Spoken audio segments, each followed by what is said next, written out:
ইসলামী জীবন, ইসলামী জীবন, ইসলামী জীবন, ইসলামী জীবন।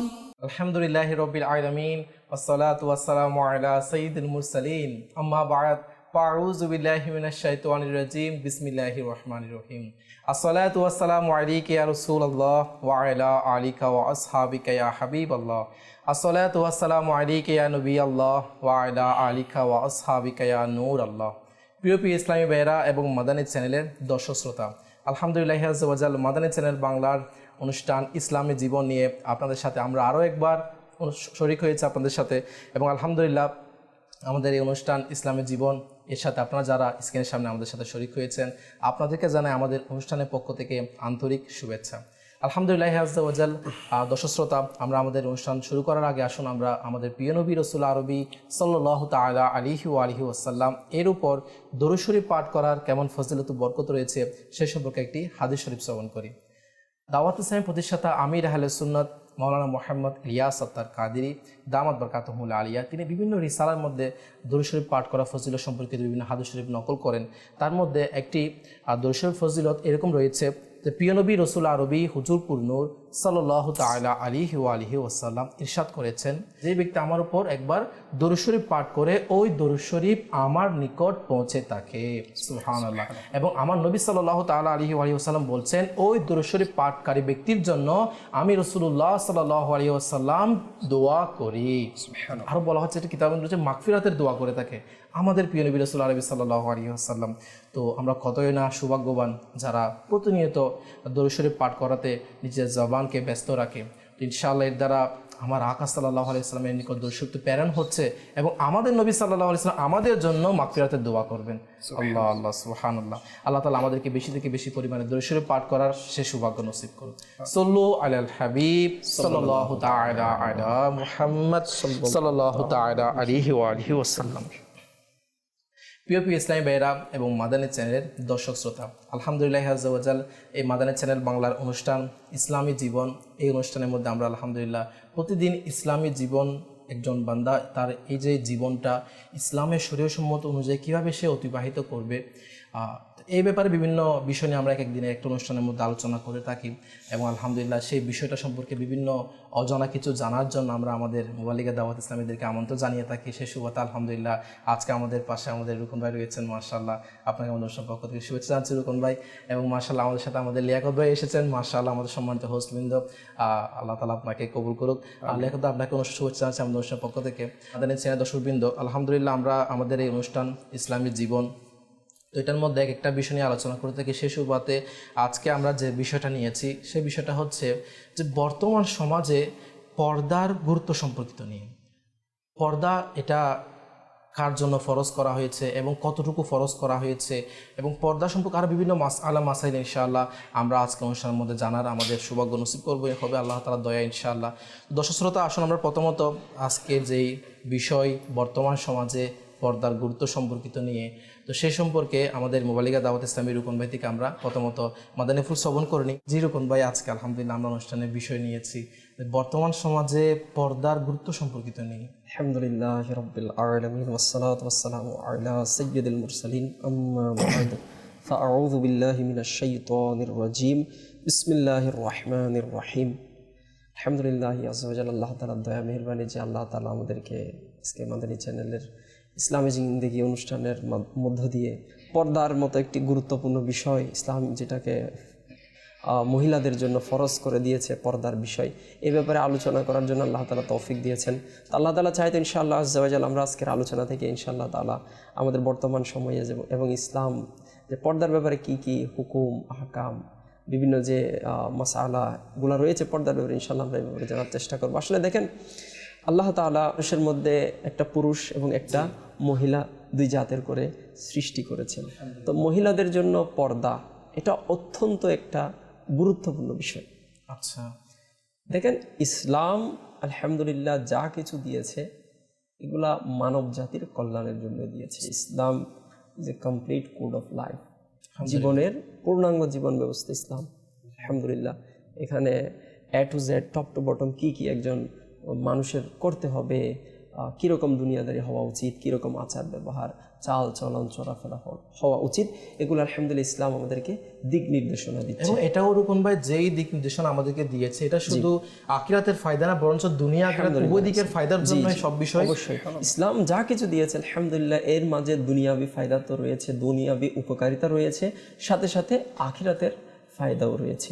আমরা যদি আলহামদুলিল্লাহ ইসলামী শরিয়ত মোতাবেক আমাদের যে দৈনন্দিন জীবন যেটা লাইফস্টাইল রয়েছে, এগুলাকে যদি আমরা পুরুষ যারা রয়েছি, ইসলাম যেভাবে বলে পুরুষ যেভাবে চলার কথা ইসলামী শরীয়তের মধ্যে বলা হয়েছে, এবং মহিলা ইসলামী বোন যারা রয়েছেন ইনাদের চলার ব্যাপারে ইসলাম যেভাবে দিক নির্দেশনা গাইডলাইন দিয়েছে, এভাবে যদি চলাফেরা করা হয় ইনশাআল্লাহ তাআলা দুনিয়ার মধ্যেও কল্যাণ হবে ইনশাআল্লাহ, আখিরাতের মধ্যেও এর কল্যাণ পাওয়া যাবে। আপনি খুব সুন্দর আমাদেরকে সংক্ষিপ্ত আকারে পর্দার গুরুত্ব সম্পর্কিত বললেন। তো শ্রোতা আলহামদুলিল্লাহ কোন ভাই থেকে তো আমরা শ্রবণ করলাম সংক্ষিপ্ত আকারে পর্দার গুরুত্ব সম্পর্কিত। আসলে আমরা এখন আমাদের লিয়াকত ভাই থেকে পর্দার গুরুত্ব সম্পর্কিত মাদানী ফুল শ্রবণ করলাম। জি লিয়াকত ভাই। আলহামদুলিল্লাহি রাব্বিল আলামিন। যেহেতু যে বিষয়টি নেওয়া হয়েছে এটা খুবই গুরুত্বপূর্ণ একটি বিষয়, পর্দা। পর্দা শব্দটা শুনলে হয়তো বা অনেকে মনে করে যে মহিলারা পর্দা করবে, কিন্তু আসলে ঠিক তা নয়। ইসলাম পুরুষদের জন্য পর্দার হুকুম দিয়েছে, মহিলাদের জন্য পর্দার হুকুম দিয়েছেন যারা ইসলামী বোন রয়েছে।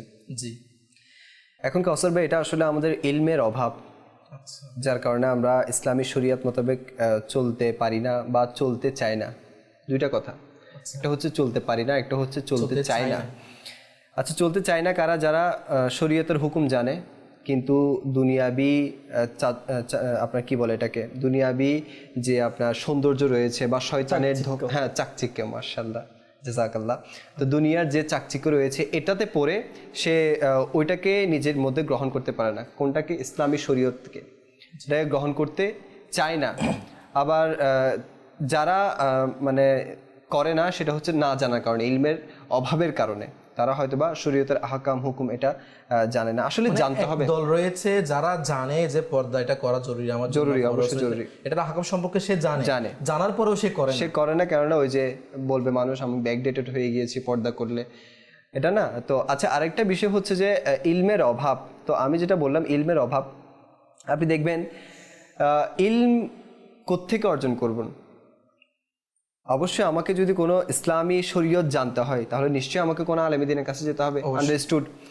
এখন দেখুন, আপনি তো যখন আপনার অসুস্থতা হবে তখন তো আপনি কোনো ইঞ্জিনিয়ারের কাছে যাবেন না, অবশ্যই আপনি একটা ডাক্তারের কাছে যাবেন।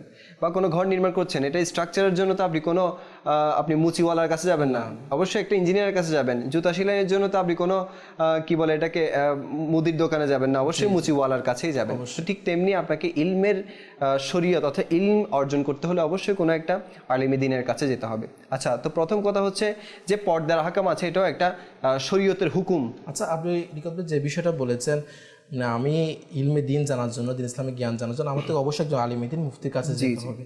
তো এই বিষয়টা যদি দেখা যায় এটাও যে আজকে যারা পর্দা করে না, হয়তো বা পর্দা করলেও শরীয় সম্মতভাবে সে পর্দা করে না, সেটা ইসলামী ভাই হোক সেটা ইসলামী বোন হোক, দেখা যায় কি তারা যখন তাদের দিকে জিজ্ঞাসা করে আপনি কেন করছেন না, তখন সে বলে কি আমি অমুক থেকে শুনেছি যে পর্দা এভাবে পুরাপুরি পর্দা করতে হয় না। তো দেখা যায় সে অমুক ব্যক্তি থেকে শোনাটা নিয়ে সে শরীয় সম্মতভাবে পুরাপুরি পর্দাটা করছে না। এখন অমুকটা কি আলিমে দ্বীন নাকি দুনিয়াদার, সেটা আমরা চিন্তা করতে হবে। জি, এখন আমাকে তো ইসলাম বলে দিয়েছে না যে তুমি শরীয়তের রেহনুমা পেতে হলে অবশ্যই কোনো আলিমে দ্বীন, কোনো মুফতি ইসলামের কাছে যাও। জি জি, ঠিক আছে না এরকম ভাই? জি, অবশ্যই কোনো ব্যক্তি তো আমার দলিল হতে পারে। আমি কোনো ব্যক্তিকে ফলো করে তো আমার জীবন আচরণ এটা অতিবাহিত করতে এরকম করা যাবে। অবশ্যই কোনো ব্যক্তিকে ফলো করা যাবে তিনি যদি পুরোপুরি শরীয়তের পাবন্দ হয়ে থাকে।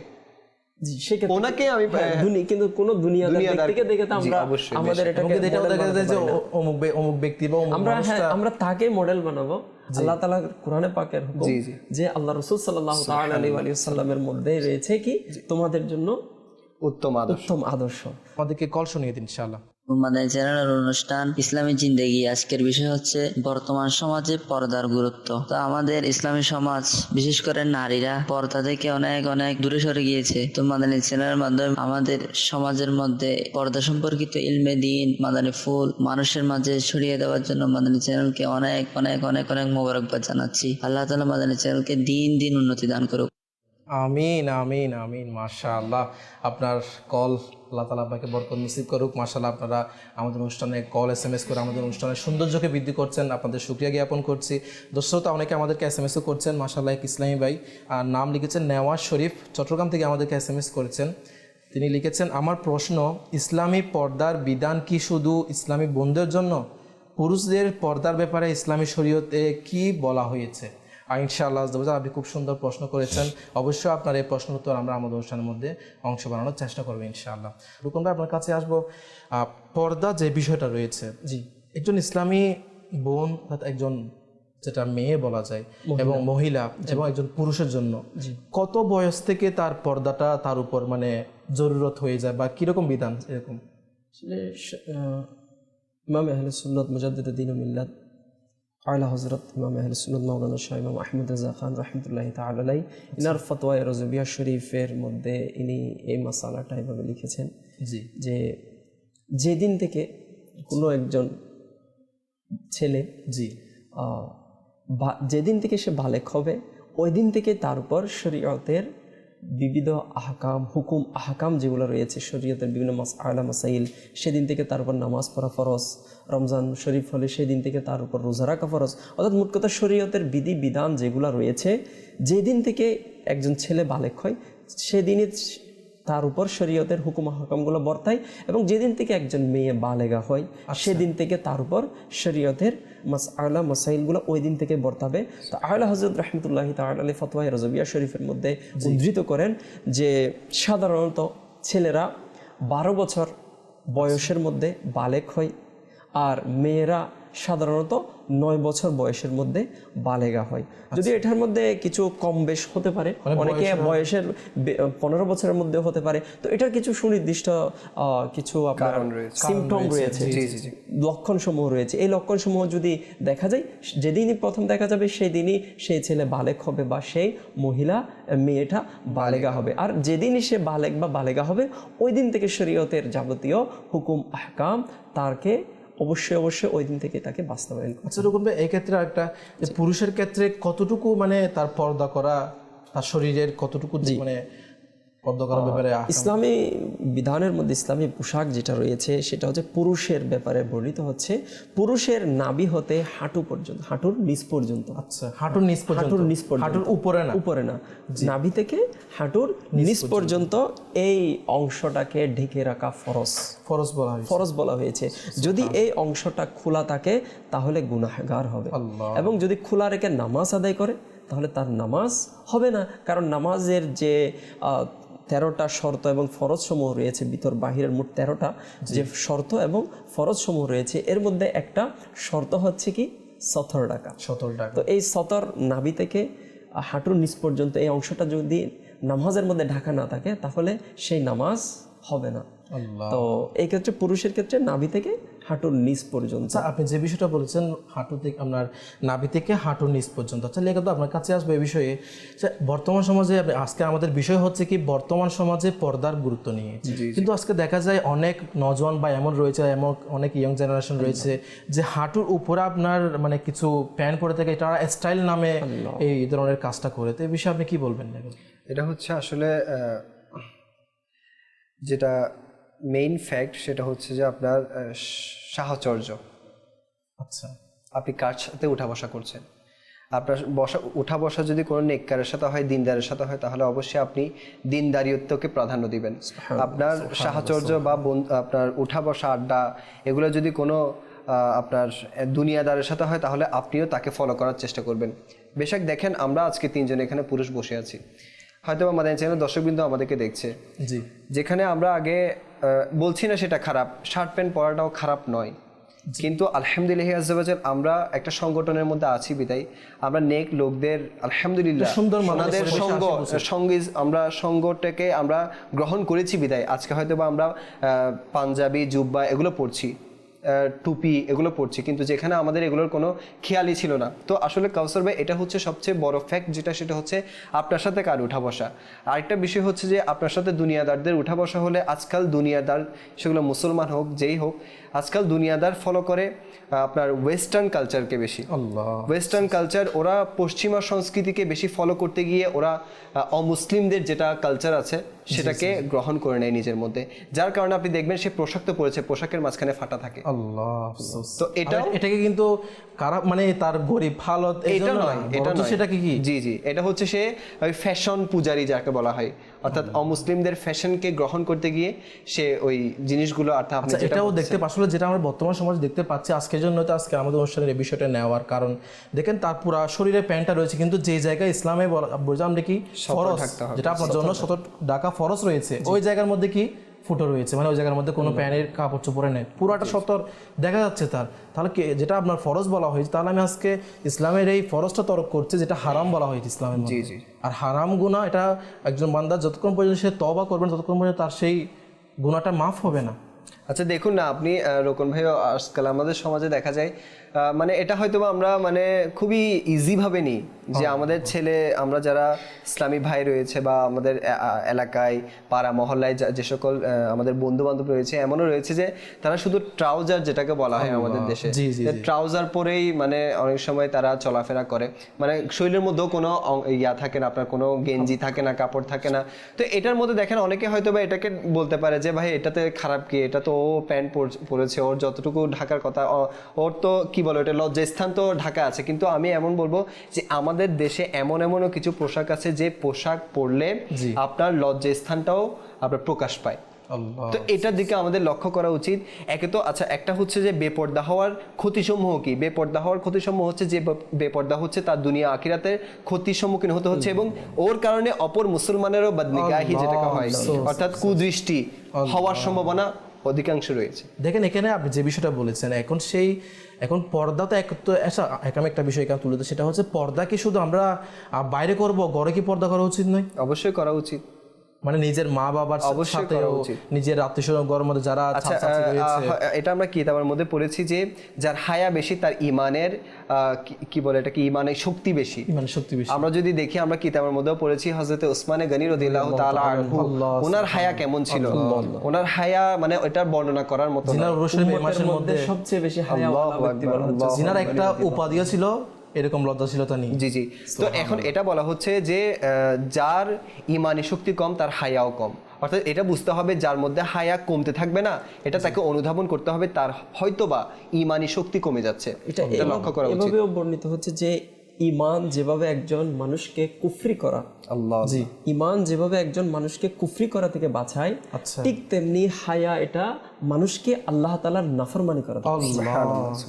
আর যার যত বেশি হায়া তার ঈমান তত বেশি পাকাপোক্ত। আচ্ছা আসলে আপনি যেটা বলছেন না যে ফ্যামিলি মেম্বারদের সামনেও কি হায়া করতে হবে কিনা, অবশ্যই করতে হবে। এটাই তো আপনার প্রকাশ পাবে যে আপনার মধ্যে কতটুকু ঈমানি শক্তি রয়েছে। মাশাআল্লাহ, আসলে খুব সুন্দর বিষয়। দর্শক শ্রোতা, আমরা আলোচনা করছিলাম পুরুষদের পর্দার ব্যাপার নিয়ে। দেখেন যে বিষয়টা আমাদের মোবাইলে দাওয়াত ইসলামে তুলে ধরেছেন যে এক তো সেই নিজেই পর্দাশীল ছাড়া নিজে হাঁটুর উপর সে পুরুষ কাপড় পরে রাস্তার মধ্যে বের হচ্ছে, যতজন মানুষ তাকে দেখছে ততজন মানুষের গুনাহের বার তার উপর আসছে। কুদৃষ্টির সে গুনাহের বার কি তেমন মধ্যে রয়েছে, যে ব্যক্তি কুদৃষ্টি দিল তার সে চোখ দিয়ে আগুনের গোলা ঢুকিয়ে দেওয়া হবে, আর সেরকম মারাত্মক শাস্তির পুরা সকল মানুষের বার আমার উপর আসছে। তাহলে আজকে দেখেন বর্তমান সমাজে আজকে দেখেন প্রত্যেকটা পরিবারের মধ্যেও দেখা যায় এমন কোনো ইয়ং ছেলে নাই যে ইয়ং ছেলের আপনার সে কি এরকম বেপরদা হবে, তার প্যান্ট তার কোনো আসলে বর্তমান সমাজে তার পর্দার ক্ষেত্রে, কাপড়ের পর্দার ক্ষেত্রে কতটুকু আজকে আমরা ইসলাম থেকে দূরে সরে যাচ্ছি আমাদের চোখের সামনে। রুকন ভাই, এই যে পুরুষদের বর্তমান সমাজে পর্দার যে করছে না, আসলে এর ক্ষতি সম্পর্কে যদি কিছু বিষয় তুলে ধরতেন আপনি। প্রথম নম্বর ক্ষতি যেটা, যে সেটা তো সে শরীয়তকে লঙ্ঘন করছে। জি জি জি জি প্রথম নম্বর ক্ষতি শরীয়ত বিরোধী কাজকর্মের মধ্যে সে নিজে লিপ্ত রয়েছে, সে তো নিজে গুনাহগার হচ্ছে, সাথে সাথে অপরাপর মুসলমান যারা তার দিকে দেখছে অনেকে শয়তানের দুকায় পড়ে কুদৃষ্টি দেওয়ার মতো গুনাহের মধ্যে লিপ্ত হয়ে যাচ্ছে। আসলে দেখেন এই যে চোখের নিজের চোখকে হেফাজত করে, নিজের চোখে কুদৃষ্টি থেকে বাঁচানো, এ ব্যাপারে আমার একটা খুব সুন্দর ঘটনা মনে পড়ে গেলো। আপনার এক নবী আলাইহিস সালাম, মুসা আলাইহিস সালাম ছিলেন মনে হয়, যিনি পাহাড়ের উপর সবাইকে নিয়ে যাচ্ছিলেন দোয়া করার জন্য। তো তার এলাকার মধ্যে দেখা গেছিল মানে খুব কড়া, মানে কোনো বৃষ্টি হচ্ছিল না। তখন তারা সবাই এসে দোয়া করতে বললো। তখন তিনি বললেন যে আমার সাথে ওই পাহাড়ের উপর চলো, ওই পাহাড়ে গিয়ে আমরা সবাই মিলে দোয়া করব। যখন তিনি যাচ্ছিলেন তখন তিনি ওই স্থানের মধ্যে এলান করলেন, আমার সাথে ওই ব্যক্তিরাই আসবে যে ব্যক্তি জীবনে একটা গুনাহও করেন। তখন যখন এই এলানটা করলো, কিন্তু দোয়া করতে সবাই যাচ্ছিল, অনেক মানুষ ছিল, যে এই এলানটা করার পরে সবাই চলে গেল, শুধু একজন মানুষ ওই স্থানের মধ্যে ছিল। তো ওই বান্দাকে ওই আল্লাহর নবী জিজ্ঞেস করলেন, আপনি কি পুরা গত জীবনে একটা গুনাহও করেন নাই? তখন ওই ব্যক্তি বলল, আমি একবার রাস্তা দিয়ে হেঁটে যাচ্ছিলাম, যাওয়ার সময় একটা পাশে একটা ঘর ছিল, ওই ঘরের জানালা দিয়ে আমার চোখ সামান্য ভুলে গিয়েছিল, এবং যাওয়ার পরে আমার ওই স্থানের মধ্যে কেউ একজন ছিল, সে এটা বলতে পারছে না ওই স্থানে কি কোনো মহিলা ছিল না পুরুষ ছিল, সে এটা কনফার্মলি বলতে পারছিল না। তখন ওই ব্যক্তি বলল, আমার চোখ যখন ওইদিকে গেল, তখন আমার অন্তরের মধ্যে একটা আল্লাহ তাআলা ভয় সৃষ্টি হলো, আমার অন্তরে এটা একটা ভয় হলো যে আমার এই চোখ ওইদিকে যাবে কেন। তখন ওই ব্যক্তি ওই স্থানের মধ্যে তার চোখ, যে চোখটা গিয়েছিল, ওই চোখটা বের করে ফেলে দিল। এবং এই ঘটনাটা বলার পর ওই ব্যক্তি নবীকে বলল যে, এবং এখন আপনি বলেন আমার ওই গুনাহটা কি, ওই আমলটাই কোনো গুনাহের আমল ছিল? তখন ওই নবী বললেন যে না, আপনার ওই আমলটা কোনো গুনাহের আমল ছিল না, আপনি চলুন আমার সাথে। কোথায়? পাহাড়ের উপর। যখন পাহাড়ের উপর গেলে একজন নবী, একজন ওই ব্যক্তি, তখন ওই নবী বলল যে আমি দোয়া করবো না, আপনি দোয়া করুন। যখন ওই ব্যক্তি দোয়া করা শুরু করে দিল, সাথে সাথে আকাশ থেকে বৃষ্টি পড়া শুরু হয়ে গেল। তো দেখেন, এই ক্ষেত্রে এই ব্যক্তি ইচ্ছা করে না, বরঞ্চ ভুলে তার চোখটা গিয়েছিল এবং তার এই চোখকে বের করে ফেলে দিয়েছিল, যে কারণ কি আমার এই চোখটা কেন যাবে ওইদিকে। কিন্তু আজকে দেখেন আমাদের কি অবস্থা, কোথায় সে ভুলে যাওয়ার পরও তার পুরো চোখকে বের করে ফেলে দিল, এর কারণে কেন আমার গুনাহ হবে। আর আজকে আমরা এই চোখ দ্বারা কতটুকু আজকে আমরা গুনাহের কাজ করছি এই চোখ দিয়ে। এই কুদৃষ্টি আসলে হচ্ছে কেন জানেন? কেননা কুদৃষ্টি আসলেই হয় আপনার বেপর্দার কারণে। আসলে আপনার যদি চারপাশের মহল যদি ইসলামী মহল হয় না, ধরেন মহিলারা তাদের শরীয়ত মোতাবেক যে পর্দা করার বিধান সে পর্দা করে, পুরুষরা শরীয়তের বিধান অনুযায়ী যে পর্দা করার হুকুম আহকাম সেটা করে, তাহলে আপনার বদনিকাহি হওয়ার কোনো চান্সই নেই। অবশ্যই আপনি রাস্তাঘাটে হাঁটছেন, আপনার কোনো বেপর্দা মহিলা দেখার কোনো চান্স নেই, কোনো সুযোগ নেই, যদি আপনি শরীয়ত মোতাবেক হাঁটেন, শরীয়ত মোতাবেক চলেন। কিন্তু কাউসার ভাই দেখেন, আজকাল আমরা যখনই আমাদের রাস্তাঘাটে বের হই, তাহলে যদি আমাদের নিয়ত নাও থাকে গুনাহ করার, ওই কুদৃষ্টি নামক গুনাহটা হয়ে যায়।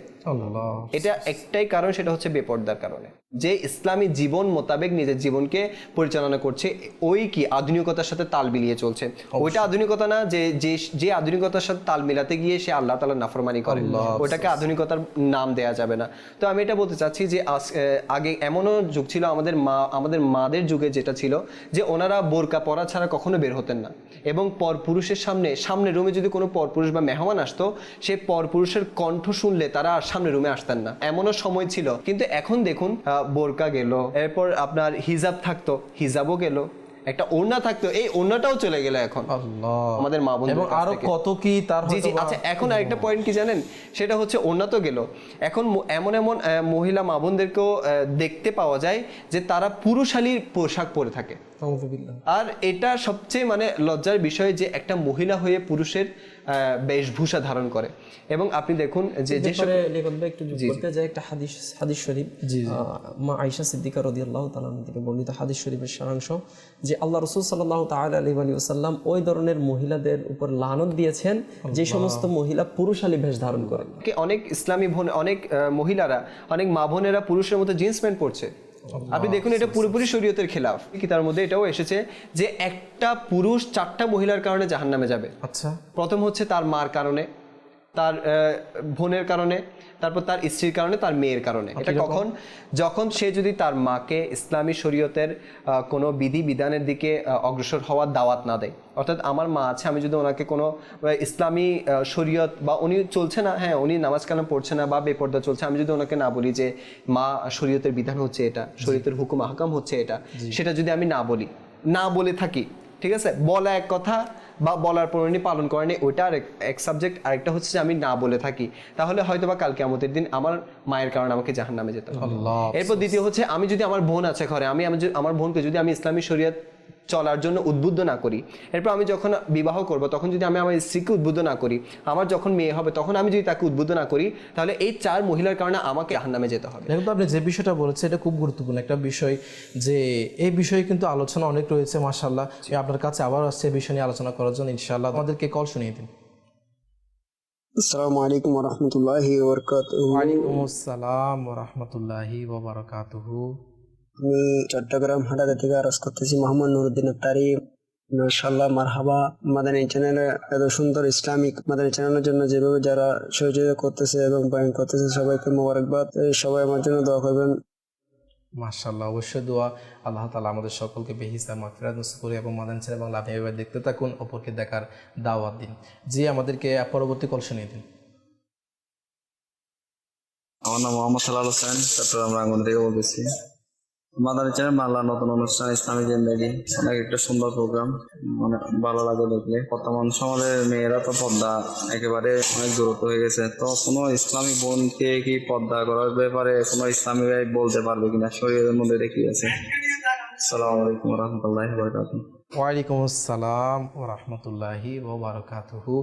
মাশাআল্লাহ, অনেকে একজন ইসলামী ভাই আমাদেরকে কল করেছেন যে মাশাআল্লাহ মাদানী চ্যানেল বাংলার ইসলামী ভাইদের সকলকে মুবারকবাদ দিয়েছেন, এবং অপর ইসলামী ভাই আমাদের কল করেছেন এ ব্যাপারে যে একজন ইসলামী বোনকে অপর একজন ইসলামী ভাই কি পর্দার ব্যাপারে সে কি দাওয়াত দিতে পারবে কি না। রুকন ভাই আপনার কাছে আসবো এ ব্যাপারে, তার আগে আমি চেষ্টা করবো তার উত্তরটা আগে দিয়ে দেওয়ার জন্য, তারপর আমরা ইনশাআল্লাহ আমাদের আলোচ্য বিষয়ের মধ্যে আসবো। তো এই যে দর্শকরা সেই যেই কলটা করেছেন আমাদেরকে জানতে চেয়েছেন যে একজন এখন বেপর্দা একজন মহিলা সে হাঁটা চলা করছে, তো আমি কি তাকে গিয়ে কি এই বেপর্দার ব্যাপারে কি তাকে আমি দাওয়াত দিতে পারবো যে আপনি এটা করিয়েন না, এটা কি আমার জন্য কি এটা জায়েজ রয়েছে, মানে বলতে গেলে এটা আমার জন্য কতটুকু শরীর সম্মত? আসলে দেখেন, আমার লিয়াকত ভাই বলেছেন যে প্রথমে তো আমাদের আমাদের ঘরটা ঠিক রাখতে হবে। ঘরের মধ্যে মুফতি আহমেদ ইরফান নঈমী রাহমাতুল্লাহি তাআলা আলাইহির কিতাবের মধ্যে বলেন জি যে ঘরের মধ্যে আল্লাহ তাআলা এবং তার রাসূল সাল্লাল্লাহু তাআলা আলাইহি ওয়া আলিহি ওয়াসাল্লাম এর চর্চা রাখো। অর্থাৎ আল্লাহ তাআলা যে হুকুম দিয়েছেন, রাসূল পাক সাল্লাল্লাহু আলাইহি ওয়াসাল্লাম যেভাবে বলেছেন, এগুলোর চর্চা যেন আমরা কোত্থেকে করি? ঘর থেকে করি। কারণ আমাদের ঘর এটা হচ্ছে আমাদের জন্য প্রাথমিক শিক্ষার কেন্দ্র। মা বাবা বা গার্ডিয়ান যারা রয়েছেন, অভিভাবক যারা রয়েছেন, বড়রা যারা রয়েছেন, এনারা ছোটদেরকে যেভাবে তরবিয়ত যেভাবে শিক্ষা করবে তারা সেভাবে গড়ে উঠবে। তো এখন পর্দার ব্যাপারে যেটা বলা হচ্ছে, এটা তো অবশ্যই প্রথমত তার ঘরে যারা বাবা রয়েছে, ভাই রয়েছে বা বড় বোন রয়েছে, মা রয়েছে, ইনাদেরকে তার সন্তানদের যারা ছোট রয়েছে ইনাদেরকে এই বিষয়ে কি করতে হবে? আপনাকে এই বিষয়ে শিক্ষা দিতে হবে যে মেয়েদেরকে পর্দার ব্যাপারে, পুরুষদের যে শরীর পর্দা রয়েছে এই ব্যাপারে এটা প্রথমে পরিবার থেকে দিতে হবে। মানে কথা বলে মুহরিম যারা, অর্থাৎ যাদের সাথে বিবাহ বৈধ এরকম যারা রয়েছে ইনারা তো মানে মহিলার সাথে কি কথাবার্তা বলা, জি, কারণ মহিলার আওয়াজ যেটা রয়েছে সেটাও পর্দার অন্তর্ভুক্ত। মহিলাদের কণ্ঠস্বর এটাও আওয়াজ যেটা রয়েছে এটাও পর্দার অন্তর্ভুক্ত। আচ্ছা, তো যারা না মুহরিম রয়েছে, মানে এক কথা বলতে গেলে না মুহরিমরা পারবে না, আর মুহরিমরা অবশ্যই পারবেন এই ক্ষেত্রে। মাশাআল্লাহ, দর্শকতা আমাদের যে দর্শক বেঞ্চে কল করেছে যিনি মুহরিম, তার যারা আপনার এবং নেকির দাওয়াত প্রদানের ক্ষেত্রে কিছু হিকমতে আমলি রয়েছে, যে হিকমতে আমলির প্রয়োগটা করতে হবে। এবং যদি এই ক্ষেত্রে আমার নিজের যদি দাওয়াত হয়তো বা দেওয়ার সুযোগ না হয়, তাহলে নিজের চোখের হেফাজত করে নিজের পর্দা করার চেষ্টা করে আল্লাহ তাআলা আমাদেরকে বুঝার ও আমল করার তৌফিক নসিব করুক। আর দর্শক শ্রোতা, আমরা আমাদের লিয়াকত থেকে খুব সুন্দর বিষয় শ্রবণ করছিলাম যে একজন পুরুষকে মানে 4 জন মহিলা জাহান্নামে নিয়ে যাওয়ার কারণ হতে পারে। একজন হতে পারে তার মা, আরেকজন হতে পারে তার বোন, আরেকজন তার স্ত্রী, অথবা আরেকজন তার কন্যা সন্তান। যারা প্রথমত আমাদের মা বোনরা শুনছেন, আপনারা চিন্তা করুন যে আপনাদের সবারই বাবা রয়েছে, আপনাদের সবারই ভাই রয়েছে, আপনাদের সবারই স্বামী রয়েছে, আপনাদের সবারই ছেলে রয়েছে, যার রয়েছে। ওনাদেরকে বলতে চাই যে আমরা সবাই এই 4 ধরনের মানুষকে খুবই ভালোবাসি। ভাই খুবই ভালোবাসি। আমি আমার বাবাকে অবশ্যই ভালোবাসবো, আমি আমার স্ত্রী, আমি আমার স্বামীকে অবশ্যই, মানে যারা ইসলামী বোন রয়েছে ওনারা ওনাদের স্বামীকে অবশ্যই ভালোবাসবে, যার ছেলে সন্তান রয়েছে অবশ্যই তাকে ভালোবাসবে। এবং কেউ দুনিয়াতে থাকা অবস্থায় কোনো এই 4 ধরনের পুরুষকে কেউ কখনো আগুন স্পর্শ করুক এটা কেউ চাইবে না, জীবনেও চাইবে না, কখনো কখনোই চাইবে না। এখন আমি একটু চিন্তা করি যে মাদানী চ্যানেল দর্শকবৃন্দ যারা আমাকে শ্রবণ করছেন, আমি এখন ওনাদেরকে প্রশ্ন করতে চাই, নিজেরা এটা আপনাদের নিজেদের অন্তরকে নিজেরা প্রশ্ন করুন যে আমি আজকে দুনিয়াতে কোনো আগুন আমার এই 4 ধরনের প্রিয় মানুষটাকে স্পর্শ করুক, সেটা চাই না, তাহলে কাল কিয়ামতের দিন আমার কারণে আমার ভাই, আমার বাবা, আমার স্বামী, আমার সন্তান, ছেলে সন্তান, এরা জাহান্নামে যাক, আমি সেটা কিভাবে চাইবো? আল্লাহ, কিতাবের মধ্যে লিয়াকত ভাই এই ব্যাপারে ও পুরুষটাকে দায়ুস বলা হয়েছে। দায়ুস বলা আছে। আচ্ছা, এটা কোন ক্ষেত্রে দায়ুস এটা বুঝতে হবে। সে যদি শরীয়তের হুকুম আহকামের ব্যাপারে তাদেরকে তাগিদ না দিয়ে থাকে তখন দায়ুস বলা হবে। এখন একটা কথা হচ্ছে, অনেক সময় হয়তো বা অনেকে তরবিয়ত দেয়, ঘরের সদস্যদেরকে তরবিয়ত দেয়, কিন্তু ওনারা বুঝে না বা ওনারা আমল করতে চায় না, সেটার ব্যাপারে ওনারা জবাবদিহিতা করবে আল্লাহ পাকের কাছে। ঠিক আছে, তখন ওই পুরুষ তো ওই পুরুষের যতটুকু সম্ভব হয়েছে শরীয়তের হুকুম আহকাম মানানোর জন্য তাকে তাগিদ দিয়েছে। এখন যদি ওই ইসলামী বোন না মানতে চায় তাহলে আল্লাহ পাকের কাছে ওনাকে জবাবদিহিতা করতে হবে। আল্লাহ, দেখেন যে সকল পুরুষরা হয়তো শুনতে পাচ্ছেন, দেখেন সেই কত না দুর্ভাগা পুরুষ যে তার মাকে, তার বোনকে, তার স্ত্রীকে সে বাধা প্রদান করছে না, বরঞ্চ সে আরও প্রাউড ফিল করে তার মাকে, তার বোনকে, তার কন্যা সন্তানকে বেপরদা পুরুষকে আপনার সাক্ষাৎ করিয়ে দেয়। যে আপনিও কিভাবে চান যে আপনার স্ত্রী, আপনার মা, আপনার বোনকে অর্থাৎ খোলামেলা অবস্থায় পর পুরুষরা দেখুক, না মুহরিমরা দেখুক, এটা কেমন, অর্থাৎ কিভাবে বরদাস্ত করা যায়? আর শুধু এটা নিজে তাদেরকে নিয়ে গিয়ে পরিচয় করে দেওয়া, আরেকটা হচ্ছে পরিচিত করিয়ে দেয় এমন সামাজিক অনুষ্ঠানকে আমরা আরো এখন ফ্যাশন মনে করছি। হ্যাঁ, প্রাউড ফিল করে আমরা গর্ব করি যে আচ্ছা, এটা শুধু এটা নয় যে সাজসজ্জার সহিত তাদেরকে আমরা না মুহরিমদের সামনে নিয়ে যাই।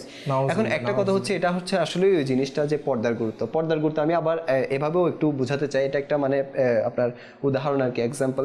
সেটা হচ্ছে আপনি যদি রাস্তার মধ্যে একটা চকলেটের খোলস খুলে ফেলেন আর একটা খোলস সহ ফেলে দেন, তাহলে পিঁপড়া আসবে, যেটাকে খোলস ছাড়া আপনি রেখেছেন সেটা ওই চকলেটের মধ্যে কি আসবে? পিঁপড়া আসবে।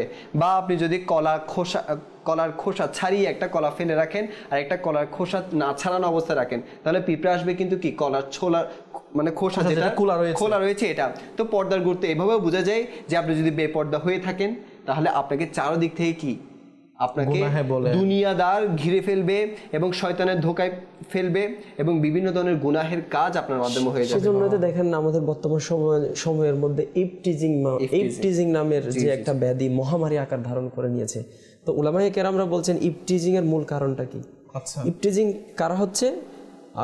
মহিলা যারা রয়েছে, তারা হয়তো স্কুলে যাচ্ছে বা কলেজে যাচ্ছে, তো এই ধরনের মহিলাদেরকে কোনো পুরুষ, বেগানা পুরুষ কি করছে, বিভিন্নভাবে উত্তপ্ত করছে, যেটাকে ইফটিজিং বলা হচ্ছে। তো ইফটিজিং এর ব্যাপারে উলামায়ে কেরামরা বলছেন যে এই জামানার মধ্যে ইফটিজিং এর মূল কারণ হচ্ছে মহিলারা বেপরদা কিভাবে চলা, এবং শরীয়ত ইনাদেরকে যতটুকু অংশ পর্দা করার জন্য বলেছে। জি, ইসলামী শরীয়ত মতে আমরা তো শুনেছি পুরুষরা কতটুকু থেকে কতটুকু পর্দা করবে। আর এখানে আমি এই কথাটাও বলিনি যে মহিলাদের পর্দার ব্যাপারে হুকুম হচ্ছে ইসলামী শরীয়তে যে মহিলাদের শুধুমাত্র 5টা অঙ্গ ছাড়া শরীরের সমস্ত অঙ্গগুলা এগুলা ঢেকে রাখা ফরজ। কি কি বিষয়গুলো বলে দিতেন? মহিলাদের চেহারা, আচ্ছা, দুই হাতের কবজি এবং 2 পায়ের ছোট গিরার নিচে, এই 5 অংশ ছাড়া আর সমস্ত শরীরটা ঢেকে রাখা ফরজ। একটা প্রশ্ন এটা ওঠে যে ভাই, ইসলামে পুরুষদের জন্য এত কম পর্দা আর মহিলাদের জন্য এত বেশি পর্দা কেন? আচ্ছা দেখেন, এটার উত্তর আছে না যে আল্লাহ তাআলা নারীদেরকে মর্যাদাও তেমন বেশি দিয়েছে। সুবহানাল্লাহ, যেমনই পর্দা দিয়েছে তেমন মর্যাদাও বেশি দিয়েছে না? সুবহানাল্লাহ। মা আয়েশা সিদ্দিকা রাদিয়াল্লাহু তাআলা আনহা, এরপর বিবি ফাতেমা রাদিয়াল্লাহু তাআলা আনহা, ইনাদের আসলে সিরাত পড়লে না, আমি মনে করি যে আমাদের ইসলামী বোনরা যদি ওনাদের সিরাত পড়ে, ওনাদের চরিত্র কেমন ছিল, ওনাদের হায়া কেমন ছিল, এগুলো যদি পড়ে না ইনশাআল্লাহ আজ্জা ওয়াজাল, তাহলে বুঝবে যে পর্দা কেমন ছিল। লেখক ভাই এখানে একটা বিষয়, রুকন ভাই যে বিষয়টা বলেছে যে পর্দার 5টি অংশ ছাড়া, তো অনেকে বলবে যে ইনি বলছেন যে এই জামানাটা এমন ফিতনা ফেসাদের জামানা হয়ে গিয়েছে যে হয়তো এই 5টা অঙ্গ দেখার পরও হয়তো ফিতনা ফেসাদের সৃষ্টি হতে পারে। সেজন্য আমরা আমির আহলে সুন্নাত দামাত বারকাতুহুল আলিয়া ইনি ইসলামী বোনদেরকে তরবিয়ত দেন, তারকিব দেন, যেন এনারা হাতের মধ্যে, পায়ের মধ্যে মৌজা এবং মুখের মধ্যে, চেহারার মধ্যে যেন এরা নেকাব পরিধান করে। বলতে গেলে আপনার যে প্রতিটা কিছু যে নিজের এক কথা বলতে গেলে এমন পর্দা হওয়া উচিত যেন কোনো বেগানা পুরুষ আমার কোনো অঙ্গে যেন দেখতে না পায়। আচ্ছা, অনেকে এটা বলবে যে আমার পুরা শরীরে আমি আপনার পর্দা করেছি, মহিলার ক্ষেত্রে আমি যেটা বলছি, এখন তার চোখগুলো আপনার সে কি করে রাখে, খোলা রাখে। তো যার কারণে দেখা যায় এখন সে বলবে যে আমি তো ইসলামের শরীয়ত অনুযায়ী পর্দা করছি, এখন আমার চোখ তো হয়তো বা খোলা রয়েছে, এটা তো কোনো সমস্যা নেই। কাউসার ভাই, এই ব্যাপারে যে আমি একটা হাদিসে মোবারক ইরশাদ করব, যেটা মিশকাত শরীফের মধ্যে বর্ণিত রয়েছে। একবার রাসূল মকবুল মামিনার বাগানের সুবাসিত ফুল নবী করিম রউফুর রহিম সাল্লাল্লাহু তাআলা আলাইহি ওয়া আলিহি ওয়াসাল্লাম নিজের দুই বিবি, অর্থাৎ আমাদের আম্মিজান যারা রয়েছেন, এনাদের মধ্যে দুইজন উম্মে সালমা রাদিয়াল্লাহু তাআলা আনহা এবং হযরত সাইয়্যিদাতুনা আম্মা মাইমুনা রাদিয়াল্লাহু তাআলা আনহার নিকট তশরিফ নিলেন। আচ্ছা, তো সে সময় এক সাহাবী হযরত আব্দুল্লাহ বিন মাকতুম রাদিয়াল্লাহু তাআলা আনহু, যিনি অন্ধ সাহাবী ছিলেন, আচ্ছা, অন্ধ, চোখে দেখতেন না, চোখে দেখতেন, হ্যাঁ, তিনি চলে আসলেন। তখন রাসূল পাক সাল্লাল্লাহু তাআলা আলাইহি ওয়া সাল্লাম সেই দুই বিবিধকে বললেন যে তার থেকে পর্দা করো। আল্লাহ, অন্ধ সাহাবী আব্দুল্লাহ রাদিয়াল্লাহু তাআলা আনহু থেকে পর্দা করার জন্য হুজুর পাক সাল্লাল্লাহু আলাইহি ওয়া সাল্লাম ওই দুইজন বিবি রাদিয়াল্লাহু তাআলা আনহুমাকে নির্দেশ দিলেন। তো ইনারা বললেন, ইয়া রাসূলুল্লাহ সাল্লাল্লাহু তাআলা আলাইহি ওয়া সাল্লাম, ইনি তো অন্ধ, অর্থাৎ ইনি তো আমাদেরকে দেখছে না, ইনি তো অন্ধ। তখন রাসূল পাক সাল্লাল্লাহু তাআলা আলাইহি ওয়া সাল্লাম ইরশাদ করলেন, সে তো অন্ধ, ঠিক আছে, কিন্তু তোমরা তো অন্ধ নও। আল্লাহ, এই ক্ষেত্রে কি যে শুধু মহিলাদের থেকে পুরুষ, যেভাবে পুরুষ মহিলা থেকে পর্দা করবে, ঠিক তেমনি মহিলারাও পুরুষদের থেকে পর্দা করতে হবে। খুব গুরুত্বপূর্ণ বিষয় যে নিজের চোখকেও পর্দা করে রাখা। দেখেন, অনেকেই হয়তো মহিলাদের আজকের আমাদের অনুষ্ঠানে এটা দেখেও হয়তো তার প্রশ্ন আসতে পারে যে আমি তো সবকিছু আমার পর্দা করছি, কিন্তু আমার চোখটা করে রাখার প্রবলেমটা কি, সমস্যাটা কি? তো এর দ্বারা অন্যজন পুরুষ সে ফিন্নার মধ্যে লিপ্ত হচ্ছে, যেমন চেহারা খোলা রাখার ব্যাপারে, চেহারা খোলা রাখার ব্যাপারে, তার পাশাপাশি চোখটাও খোলা রাখার ব্যাপারে। আপনি দেখেন এই ব্যাপারে আমি একটা খুব গুরুত্বপূর্ণ বিষয়, খুব সুন্দর ঘটনা দেখেন। দর্শক শ্রোতাও তারা হয়তো বা এই আল্লাহর নাম শুনেছে, যার নাম হচ্ছে হযরত হাসান বসরি রাহমাতুল্লাহি তাআলা আলাইহি। তিনি অনেক বড় একজন আল্লাহর ওলি ছিলেন, যার নাম হয়তো বা অনেক দর্শক তারা শুনে নেয়, হয়তো অনেক কমই রয়েছে। তো এই হাসান বসরি রাহমাতুল্লাহি তাআলা আলাইহি, তিনি একবার রাস্তা দিয়ে হেঁটে যাচ্ছিলেন। তিনি তার তওবা করার কীভাবে সৌভাগ্য নসিব হয়েছিল, ঘটনাটা এরকম। তো রাস্তা দিয়ে হেঁটে যাওয়ার সময় একজন মহিলার উপর ওই হাসান বসরি রহমতুল্লাহ তাআলা আলাইহির চোখ পড়লো। তখন তিনি এভাবে তওবা করেন নাই। তো হাসান বসরি রহমতুল্লাহ তাআলা আলাইহি ওই মহিলার চোখের দিকে তাকিয়ে থাকতেন, তার চোখের দিকে। তখন ওই মহিলা বলল, আপনি আমার চোখের দিকে এভাবে তাকিয়ে কেন রয়েছেন? তখন ওই হাসান বসরি বললেন, তোমার চোখগুলো এত সুন্দর, এত আকর্ষণীয়, আমার থেকে তোমার চোখ থেকে চোখ নাড়ার আমার ইচ্ছাও যাচ্ছে না। তখন হাসান বসরি রহমতুল্লাহ তাআলা এটা তো বললেন। তখন ওই মহিলা ওই স্থান থেকে চলে গেলেন। চলে যাওয়ার আগে বললেন, আপনি এখানে দাঁড়ান, আমি কিছুক্ষণ পর আপনার কাছে কিছু পাঠাচ্ছি। তখন ওই মহিলা হাসান বসরি রহমতুল্লাহ তাআলা ওই স্থানের মধ্যে দাঁড়ানো, ওই মহিলা চলে গেলেন ঘরের মধ্যে। ওই মহিলা তিনি অনেক ধনী লোক ছিলেন। তখন ওই মহিলা তার ঘরের যে গোলাম ছিল, তার গোলামের মাধ্যমে কাপড়ে করে কিছু একটা পাঠালেন। তো ওই মহিলা গোলামটা আসলেন এবং হাসান বসরি রহমতুল্লাহ তাআলা আলাইহিকে আপনার ওই কাপড়টা দিলেন।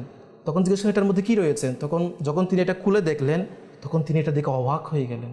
ওই হাসান বসরি রহমতুল্লাহ তাআলা যখন ওই কাপড়টা খুললেন, দেখতে পেলেন ওই কাপড়ের মধ্যে ওই মহিলার দুই চোখ খুলে দিয়ে দিয়েছে। হাসান বসরির মধ্যে এটা দেখে অবাক। তিনি এখন এই জিনিসটা নিয়ে তার ঘরের মধ্যে চলে গেলেন এবং তিনি সারা রাত ওই হাসান বসরি রহমতুল্লাহ তাআলা ঘরের মধ্যে কান্না করতে লাগলেন। এবং সকালের একটু আজানের আগে তখন তিনি চিন্তা করলেন, যেই মহিলা এর কারণে আমি আজকে সারা রাত কান্না করলাম, এবং হাসান বসরি রহমতুল্লাহ তাআলা ওই রাতে আল্লাহ তাআলা দরবারে হাকিকি তওবা করে নিয়েছিলেন। তো হাসান বসরি রহমতুল্লাহ মনে মনে চিন্তা করতে লাগলেন যে যেই মহিলার কারণে আমার তওবা করার সৌভাগ্য নসিব হয়েছে, আমি তাকে একটু দেখে আসি। যখন তার ঘরের মধ্যে গেলেন, দেখতে পেলেন যে ওই মহিলার জানাজা বেরিয়ে যাচ্ছে, ওই মহিলা ইন্তেকাল করেছেন।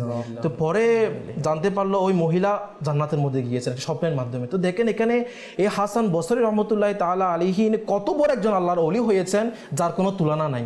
কার কারণে? ওই মহিলার যে চোখকে দিয়ে দিয়েছিল ওই কারণে। তো আমি এখানে যে বিষয়টা তুলে দিতে চাচ্ছি সেটা হচ্ছে, এই হাসান বসরি রহমতুল্লাহ তাআলা আলাইহি ওই মহিলার চোখ দেখে পাগল হয়ে গিয়েছিল, কিন্তু ওই মহিলা তার চোখকে বের করে দিয়েছিল, যার কারণে তার বদলে একজন আল্লাহর ওলি হয়ে গিয়েছেন। তো আজকে যারা ইসলামী বোন তারা শুনতে পাচ্ছেন, তাদের এটা চিন্তা করা উচিত, আমি হয়তো বা বেপর্দা হওয়ার কারণে কত মানুষ গুনাহের মধ্যে পড়ছে, ঠিক সেরকম আমি যদি পর্দা হয়ে যাই, তাহলে আমার দ্বারাও হয়তো অনেক মানুষ গুনাহ থেকে বেঁচে যাবে। এটাই আজকের সদস্যতা আমি যে বিষয় তুলতে চাচ্ছি আপনাদের কাছে, সেটা হচ্ছে যে চোখের পর্দা আমাদের এমন, আমি বেপরদা না হয়ে যার দ্বারা আমি তো গুনাহগার হচ্ছি, কিন্তু তার পাশাপাশি অন্যান্যকেও আমি যে গুনাহগার করছি, এটার দায়িত্ব কে নেবে? কাফসার ভাই, কিতাবের মধ্যে একটা কথাই বর্ণিত রয়েছে যে দর্শনের মাধ্যমে কিন্তু অধিকাংশ গুনাহ হয়ে থাকে, অর্থাৎ দেখার মাধ্যমে অনেক গুনাহের সৃষ্টি হয়ে থাকে। দেখেন আপনি রুকন ভাই, আপনি যে বিষয়টা বলছেন, আমাদের গুনাহ সংগঠিত কখন হয়? কোনো কিছু দেখার মতো সংগঠিত গুনাহ কখন হয়? প্রথম আমার চোখ যায়, তারপর আমার অন্তর্যুগে এরপর আমার কোনটা যায়? চোখই যায় প্রথম। জি, চোখের পরে অন্তর্যুগে, এরপর অন্তরের মধ্যে শয়তান বিভিন্ন ধরনের ওয়াসওয়াসা দিয়ে গুনাহের মধ্যে, ফিতনা ফেসাদের মধ্যে জড়িয়ে ফেলে। আসলে রুকন ভাই, খুব সুন্দর বিষয়, আমরা আবারও আপনাদের আলোচনার মধ্যে আসবো। জি, আমাদেরকে কল শুনিয়ে দিন। আসসালামু আলাইকুম ওয়া রাহমাতুল্লাহি ওয়া বারাকাতুহু।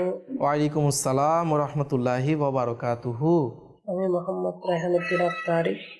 তো বর্তমান সমাজে নারীদের পর্দা এবং ইসলামী শিক্ষার ব্যাপারে পরিবার, পরিজন এবং সমাজে তেমন একটা গুরুত্ব নেই এবং গুরুত্ব দেওয়ার প্রতি তেমন একটা আগ্রহ নাই। মহিলাদেরকে দ্বীনি শিক্ষা দেওয়ার জন্য পর্যাপ্ত পরিমাণ মহিলা মাদ্রাসা দেওয়া এবং মহিলাদেরকে ওয়াজ নসিহতের ব্যবস্থা করা এবং পরিবার থেকে আগ্রহ বৃদ্ধি করতে পারলে মহিলারা পর্দা এবং দ্বীনি শিক্ষার প্রতি আগ্রহ বৃদ্ধি পাবে আমি মনে করি। মাশাআল্লাহ, অবশ্যই আলহামদুলিল্লাহ, দাওয়াত ইসলামীরও আলহামদুলিল্লাহ ইসলামী বন্ধুদের জন্য আলাদা মাদ্রাসাতুল মদিনা, আলাদা মাদ্রাসা রয়েছে, এরকম জামিয়াতুল মদিনা রয়েছে, এবং আলহামদুলিল্লাহ ইসলামী বোনদের জন্য আলাদা ইসলামী বোনদের সুন্নত পড়ায় ইজতিমা হয়ে থাকে প্রতি সপ্তাহে। মাশাআল্লাহ। তো এইভাবে ইসলামী বোনরাও তারা ইসলামী বোনদের সাথে যোগাযোগের মাধ্যমে ইসলামী বোনদের ইজতিমার মধ্যে শরীক হতে পারে, এবং তার পাশাপাশি মাদ্রাসাতুল মদিনা রয়েছে, ইসলামী বোনদের জামিয়াতুল মদিনা রয়েছে, এখন আপনারা যোগাযোগ করতে পারেন। অবশ্যই এর দ্বারা নিজের আখিরাত এবং দুনিয়া কামিয়াব হবে। তো দর্শকরা, ইনশাআল্লাহ আমরা আবারও আপনাদের এছাড়াও ঘরে যদি মাদানী পরিবেশ সৃষ্টি করতে চাই, বাপা আমির আহলুস সুন্নাত এটা আমাদেরকে ব্যবস্থাপত্র দিয়েই দিয়েছে যে আপনারা দৈনিক 2টি দরজ দিয়েছেন কিনা, একটি মসজিদ, একটি ঘর। ঘর এখানে কিন্তু ঘরেরটা জরুরি করে ঘরে যদি আপনি দৈনিক একটা করে দরজ দেন, আর আপনি দরজে যদি আপনি যেগুলো ধরেন না ফেজানে সুন্নাতের দরজ তো মারহাবা, এছাড়াও যদি আপনি ঘরের সদস্যদেরকে কবরের ফিকির, আখিরাতের ফিকির, ফুলসিরাতের ফিকির, অর্থাৎ এগুলো যখন শোনাবেন না, তখন বিশেষ করে কিন্তু মহিলাদের মধ্যে একটু ভয় তাড়াতাড়ি আসে। তো ওনাদেরকে যখন আপনি এই সকল কিছুর ঘটনা আপনি শ্রবণ করাবেন, অন্তর নরম হয়ে থাকে, ভালো কাজের প্রতি, ইবাদতের প্রতি। তো আসলে আমরা দরজ দিই বা না দিই, প্রত্যেকটা মুসলমানের উপর আপনার ইলমে দ্বীন অর্জন করা ফরজ, অবশ্যই। ঠিক আছে? তো প্রত্যেকটা মহিলা যারা শুনছেন, ইসলামী বোনরা যারা শুনছেন, ওনাদেরও এগুলো অর্জন করা ফরজ। আর যারা কেউ যদি বলে যে আমার কাছে ইলম ছিল না, কিয়ামতের দিন এই উত্তর গ্রহণযোগ্য হবে না। কারণ দুনিয়াতে আল্লাহ তাআলা আমাদেরকে পাঠিয়েছেন, ইলম অর্জন করা আমাদের জন্য ফরজ ছিল, ফরজ আছে, তো আমাদেরকে এই ফরজ অবশ্যই আদায় করতে হবে। তো আমি প্রথমে বলেছি যে ইলমের অভাবে আমাদের আজকে এই বেপর্দা ছড়িয়ে যাচ্ছে, পর্দার গুরুত্ব সম্পর্কে আমরা জানছি না। তো এই জন্য আমাদেরকে অবশ্যই ইলমে দ্বীন অর্জন করতে হবে। অনেক ইসলামী ভাই এবং ইসলামী বোন এমনও রয়েছে যে প্র্যাকটিক্যাল এটা, যে কতটুকু পর্দা করতে হবে সে ব্যাপারে অনবহিত, জানে না কতটুকু, হয়তো জানলে পর্দা করতো, কিন্তু এখন সে পর্দা কিভাবে করবে সে তো জানেই না। যেমন দেখেন, অনেকে তো বলে যে বোরকা পড়লেই হয়ে যাবে, হিজাব পড়লেই হয়ে যাবে। আজকাল আমাদের বোরকার মধ্যেও পর্দা নেই। আল্লাহ, এটা খুব গুরুত্বপূর্ণ পয়েন্ট। আসলে আপনাকে পর্দা, অনেকেই তো বলে, অনেক ইসলামী বোনরা বলতে শোনা যায়, বা আমরা যখন আমাদের মা বোনদেরকে হয়তো তাগিদ দিয়ে এটা অনেকেই বলে যে আমি তো বোরকা পড়ছি, আমি তো হিজাব পড়ছি, কিন্তু ওগুলো তো শরীয়ত মোতাবেক পর্দা নয়।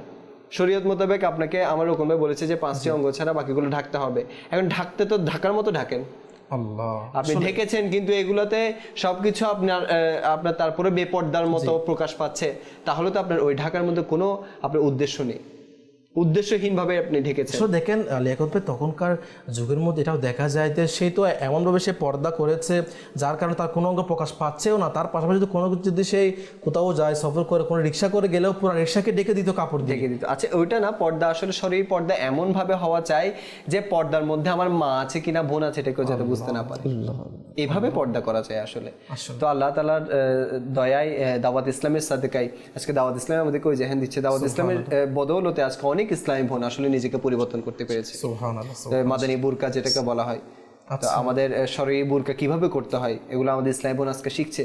তো আমিও বলবো যারা যে সকল ইসলামী বোন রয়েছেন আপনারা দাওয়াত ইসলামীর এই সুন্দর পরিবেশে সম্পৃক্ত হয়ে যান, আপনাদের ইসলামী ভাইদেরকে সম্পৃক্ত করুন, ইনশাআল্লাহ আজ্জা ওয়া জাল পর্দার কি গুরুত্ব রয়েছে সেটা আপনারা বুঝতে পারবেন। মাশাআল্লাহ। জীবন ভাই আপনার কাছে আসবো, এই আজকে যে আমরা বিষয় নিয়ে যে বর্তমান সমাজে পর্দা গুরুত্ব সম্পর্কিত এই ব্যাপারে আপনি আর কি বিষয় তুলে ধরবেন?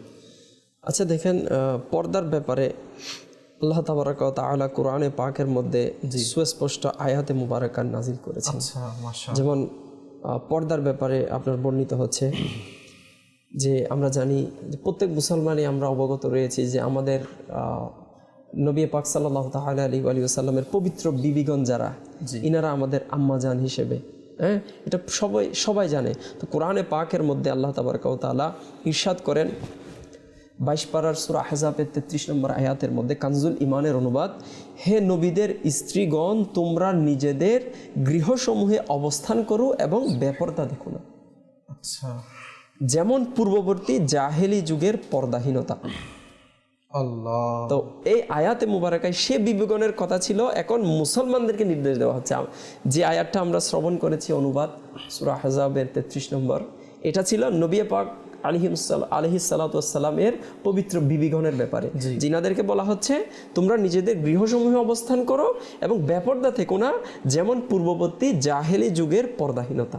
আল্লাহ। তো এর পরবর্তীতে যে সূরা আহজাবের একই সূরার 53 নম্বর আয়াতে সাধারণ মুসলমানদের সম্পর্কে আল্লাহ তাবারাক ওয়া তাআলা ইরশাদ করছেন, হে মুসলমানগণ, কানজুল ইমান থেকে অনুবাদ, হে মুসলমানগণ যখন তোমরা নবীর স্ত্রীগণের নিকট থেকে ব্যবহার করার সামগ্রী চাও তখন পর্দার বাইরে থেকে চাও।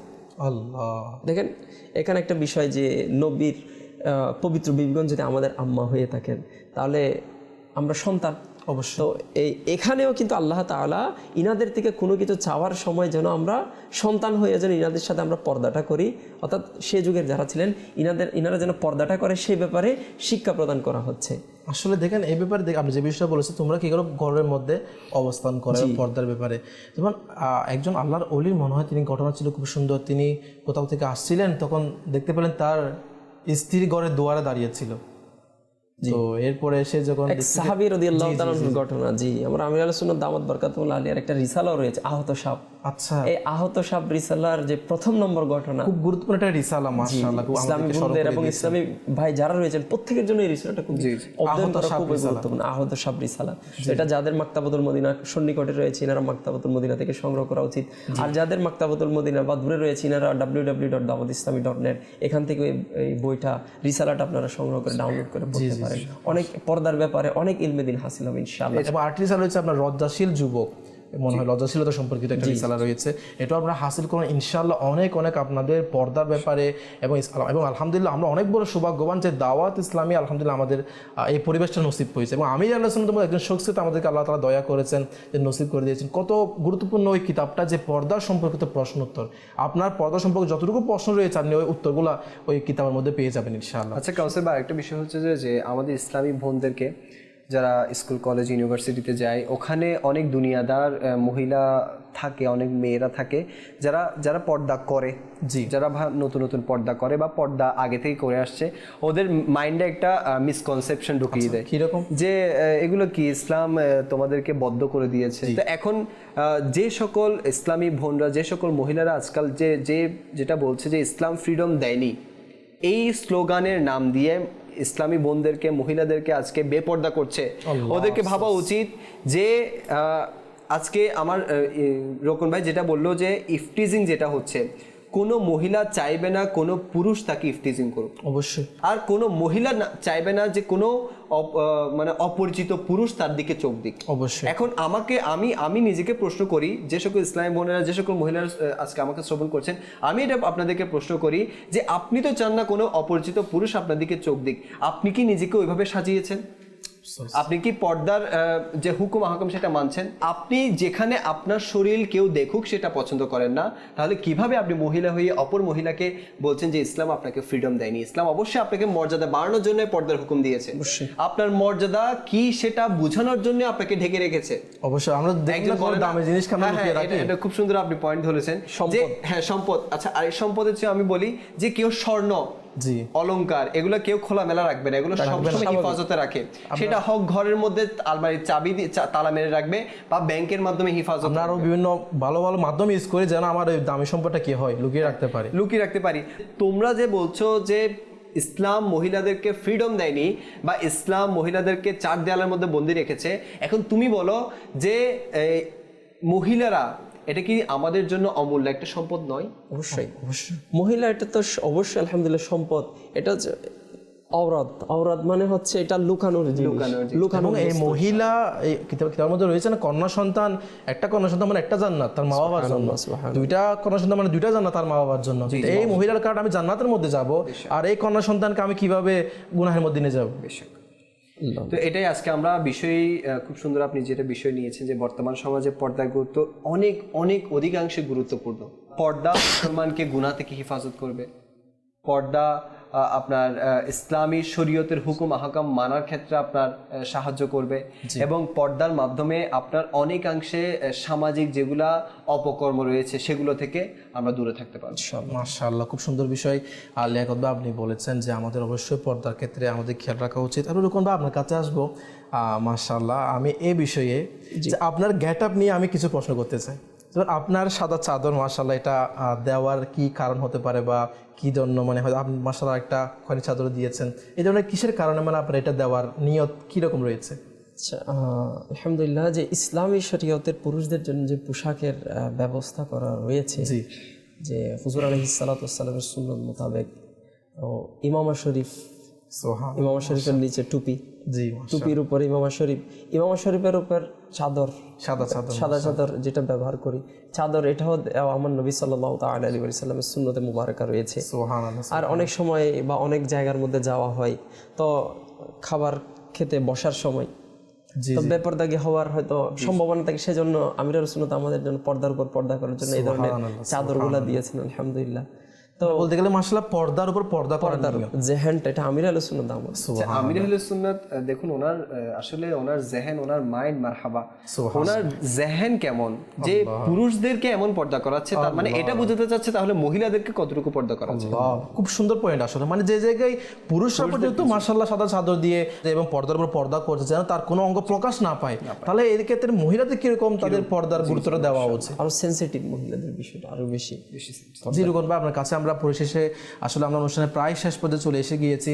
পরিশেষের ক্ষেত্রে আপনি কি বিষয় আজকে আমরা যে বিষয়টা নিয়েছি বর্তমান সমাজে পর্দার গুরুত্ব, শেষ মাদানী ফুল আপনি কি দিবেন?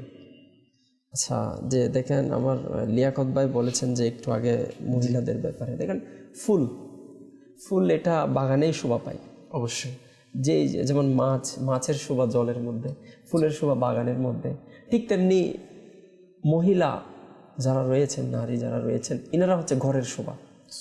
ফুলকে যদি আপনি বাগান থেকে ছিঁড়ে ফেলেন, ফুলটা আপনার কিছুক্ষণ পরে নিস্তেজ হয়ে যাবে, তরুতাজা, কিন্তু এটা যদি বাগানের মধ্যে থাকতো তাহলে সেটা তরুতাজা থাকতো। ঠিক তেমনি মহিলারা, নারীরা হচ্ছে ঘরের শোভা, ঘরের ফুল। এই ফুলটা যখন ঘরে থাকবে তখন সেটা তরুতাজা থাকবে, আর যখন এটাকে আমি বাগান থেকে ছিঁড়ে ফুলের মতো রেখে দেবো তখন সেটা নিস্তেজ হয়ে যাবে। ঠিক তেমনি এটার সাথে উদাহরণ দেওয়া যায় মহিলাদের, এরা ঘরের সৌন্দর্য, ঘরের ফুল, এটাকে যেন আমরা ঘরের মধ্যেই রাখি।